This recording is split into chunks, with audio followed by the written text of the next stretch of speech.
दोस्तों 13 और 14 दिसंबर की दरमियानी रात का ये वाकया है।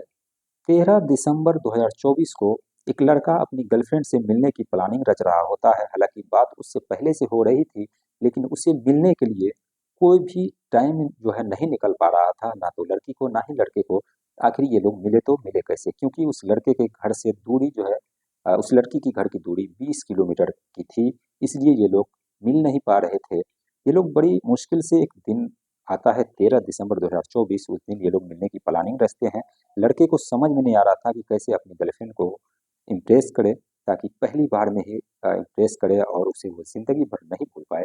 इसलिए वो इसी गुंधुन में होता है और अपने एक दोस्त को कहता है कि हमें आज अपनी गर्लफ्रेंड से मिलने जाना है, लेकिन कैसे मिलूँ? मुझे डर लग रहा है, क्या करूँ? कहीं मैं उसके सामने जो है शर्मिंदा ना हो जाऊँ या कुछ इस तरह की बात ना हो जाए। तो उसका जो दोस्त होता है वो भी खुराफाती दिमाग लगाता है और कहता है कि ठीक है, मैं तुम्हें ऐसी एक टेक्नीक बताता हूँ कि तुम्हारी जो गर्लफ्रेंड है वो तुमसे इम्प्रेस हो जाएगी और ज़िंदगी भर वो याद रखेगी। फिर वो कुछ शक्तिवर्धक गोलियाँ बताता है उसको और साथ ही प्रोटेक्शन के लिए कंडोम और तमाम चीज़ें वो बताता है कि ये सभी चीज़ें लेकर के जाना, ताकि तुम ज़्यादा समय तक उसके साथ टिक पाओगे। ये बात वो उस लड़के के दिमाग में घर कर जाती है और वो वही तमाम चीज़ें शक्तिवर्धक गोलियाँ लेता है और लेकर के वो अपनी गर्लफ्रेंड से मिलने के लिए चाहता है। लेकिन उस गर्लफ्रेंड को क्या पता था कि वो रात जो है उसके लिए आखिरी रात होने वाली है। आखिर ऐसा क्या करता है उस वो लड़का उस लड़की के साथ कि उसकी मौत हो जाती है? आइए जानते हैं इस पूरी घटनाक्रम के बारे में दोस्तों। दोस्तों वीडियो में आगे बढ़ूँ सभी से उससे पहले आप सभी से एक ही रिक्वेस्ट रहती है हर वीडियो में कि हमारे चैनल को ज़रूर सब्सक्राइब करें दोस्तों, और वीडियो को लाइक करें, साथ ही प्यारा सा कमेंट भी किया करें। और अगर आपको हमारा वीडियो कैसा लगता है, अगर अच्छा लगता है तो अच्छा, अगर बुरा लगता है तो बुरा, जो भी कमियां हैं उस कमियों को आप जो है ज़रूर हमें बताएं। मैं इम्प्रूव करने की पूरी कोशिश करूंगा और साथ ही हमें सपोर्ट करें दोस्तों, क्योंकि हमारा चैनल अभी तक मोनिटाइज नहीं हुआ है, काफ़ी दिन हो गए वीडियो बनाते बनाते। तो यही उम्मीद करता हूँ आप सभी से। चलिए कहानी की शुरुआत करते हैं। कहानी 13 दिसंबर 2024 की है। कहानी उत्तर प्रदेश के कानपुर की है। कानपुर शहर में रहने वाला एक परिवार होता है। उसके अंदर एक लड़की होती है जिसकी उम्र 17 साल होती है। 12वीं क्लास की वो अ, लड़की स्टूडेंट होती है। 13 दिसंबर 2024 को उसके जो माता पिता हैं उसे एक शादी अटेंड करने के लिए जाना था। तो उस लड़की को भी वो कहता है कि चलने के लिए, लेकिन लड़की मना कर देती है और कहती है कि नहीं, मुझे नहीं जाना है, आप लोग जाइए।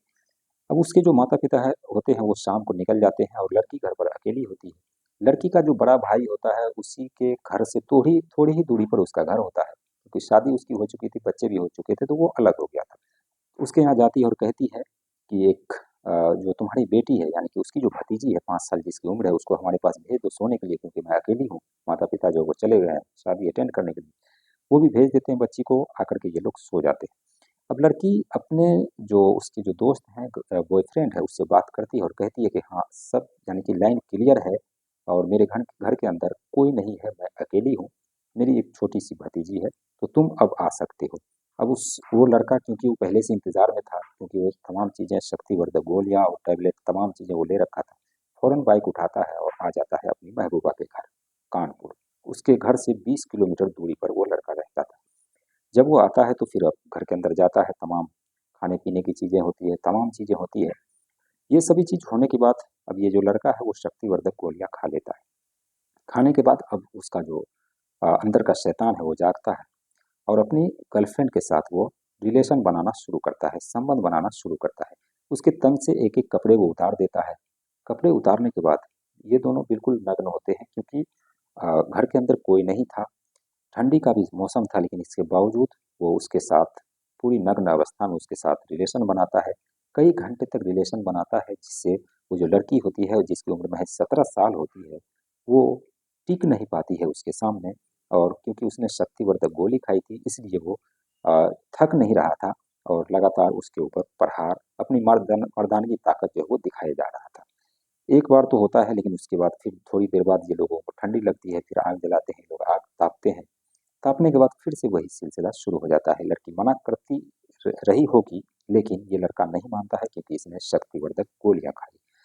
अब फिर से इसका सिलसिला जो शुरू होता है, फिर से ये संबंध बनाता है, लेकिन इसी दौरान वो जो लड़की है वो बर्दाश्त नहीं कर पाती है और वो संबंध बनाते बनाते कब उसका दम निकल जाता है, कब उसकी रूह निकल जाती है, लड़के को पता ही नहीं चलता। और लगातार ये अपनी मर्दानगी झाड़ता रहता है, सुबह होने वाली होती है। अब लड़का को लगता है कि शायद लगता है इसकी तबीयत बिगड़ गई है, क्योंकि वो कुछ भी बोल नहीं पा रही थी और शरीर जो है बिल्कुल ढीला पड़ गया था। अब ये लड़का घबराहट में उस घर से निकलता है और भागता है, गेट वगैरह तमाम चीज़ें खुली होती है, वो अपने जान बचा करके वहाँ से भागता है। सुबह होती है, लड़की के जो माता पिता होते हैं वो जो शादी अटेंड करने के लिए गए थे वो आते हैं। आने के बाद घर के अंदर दाखिल होते हैं और आवाज़ लगाते हैं अपनी लड़की का नाम लेकर के, लेकिन कोई भी आवाज़ नहीं आता है। तो घर के अंदर चारों तरफ ढूंढते हैं, उसके घर के अंदर जब जाते हैं तो देखते हैं कि लड़की सोई हुई है बेड पर।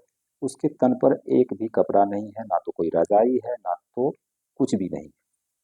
ये देखकर जो मर्द पुरुष होते हैं वो सब पीछे हट जाते हैं और महिलाओं को कहते हैं जाकर के देखने के लिए, जाकर क्या माजरा है। महिलाएं अंदर जाती है, उसकी माँ अंदर जाती है और उसे जगाने की कोशिश करती है, लेकिन उसका जो बदन है वो पूरी तरीके से अकड़ गया था और हिले हिलाए से भी वो नहीं हिल रही थी। ये देखकर घर के अंदर चीख पुकार मच जाती है, शोर शराबा होने लगता है, पूरे घर में कोहराम मच जाता है। जिसके बाद पुलिस को फ़ोन किया जाता है। पुलिस जो है मौके पर पहुंचती है और उस लाश को अपने कब्जे में ले करके उसे पोस्टमार्टम के लिए भेज देती है और पुलिस जो है इस केस की छानबीन में जुट जाती है। अब के छानबीन चल ही रही होती है और उधर लड़की का पोस्टमार्टम भी किया जाता है। लड़की के जिस्म पर कोई भी चोट के निशान नहीं, किसी तरह का कोई वार उसके ऊपर ऊपर नहीं हुआ है, सर पे वार नहीं हुआ है और ना ही वो फंदे से झूल कर मरी है। पोस्टमार्टम रिपोर्ट जब आती है तो पता लगता है कि ये बलात्कार यानी कि उसके साथ बलात्कार हुआ है और उसी दौरान इसकी मौत हुई है। अब ये बात साफ हो जाती है कि इसे किसी ने मारा नहीं है, बल्कि इसके साथ संबंध बनाते बनाते इसकी जान गई है। अब केस की छानबीन चल रही होती है।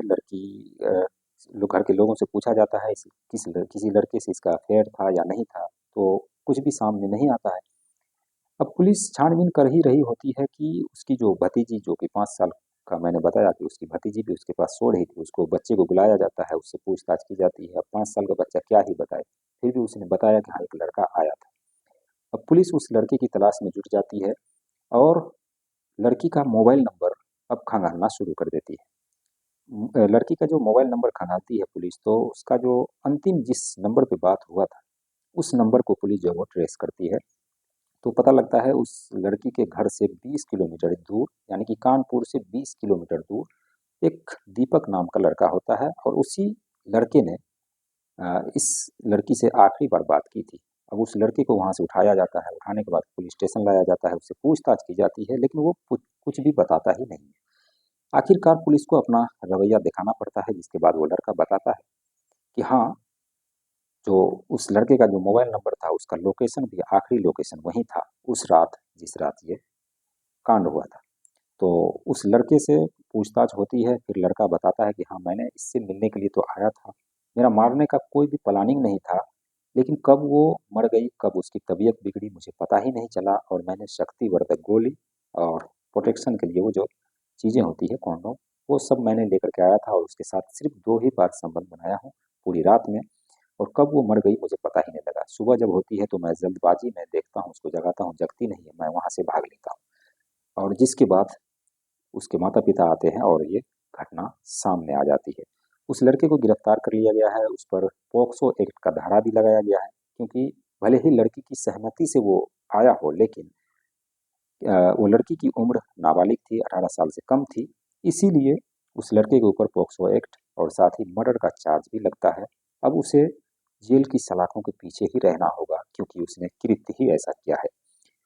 दोस्तों, इस घटनाक्रम को सुनाने का मकसद किसी की भावनाओं को ठेस पहुंचाना नहीं, बल्कि आप सभी को जागरूक करना है कि कोई भी माता पिता हो, अपने घर में अगर किसी बच्चियों को छोड़ कर जाते हैं, इतना भरोसा करके जाते हैं, तो फिर आ, मतलब यूँ कह सकते हैं कि इतना भरोसा भी ठीक नहीं है। लेकिन उन लड़कियों को भी मैं कहना चाहूँगा, जो माता पिता तुम्हारे घर में छोड़ कर जाते हैं, तो उसका भरोसा नहीं टूटना चाहिए। अगर भरोसा टूटता है तो फिर इसी तरह की कहानियाँ सामने आती है और ये कहानियाँ बड़ा ही दिल दहला देने वाली होती है। पूरे परिवार की बदनामी तो होती ही है, साथ ही उसकी भी जान जाती है और एक दूसरा जो होता है, जो कि जेल की सलाखों के पीछे हमेशा के लिए सड़ेगा, तो कई जिंदगियां तबाह होती है। तो ऐसा करने से पहले 100 बार सोचना चाहिए। 100 बार सोचो कि ऐसा करने का जो अंजाम होगा वो क्या होगा, क्योंकि लड़कियां नाबालिग थी और 2 ही बार उसके साथ संबंध बनाया गया, लेकिन वो नहीं टिक पाई, क्योंकि उस लड़के ने पावर की गोली खा रखी थी। शायद कई घंटे तक उसके साथ वो डटा रहा होगा, इसलिए वो बर्दाश्त नहीं कर पाई और वो अपना जो है वो दम तोड़ दी। ये थी कहानी। बाकी आपको कहानी के बारे में क्या कहना है, क्या सोचते हैं, कमेंट सेक्शन में ज़रूर बताइए। चैनल को सब्सक्राइब कीजिए दोस्तों। मिलते हैं नेक्स्ट वीडियो में नई कहानी के साथ। तब तक के लिए बाय बाय, टेक केयर।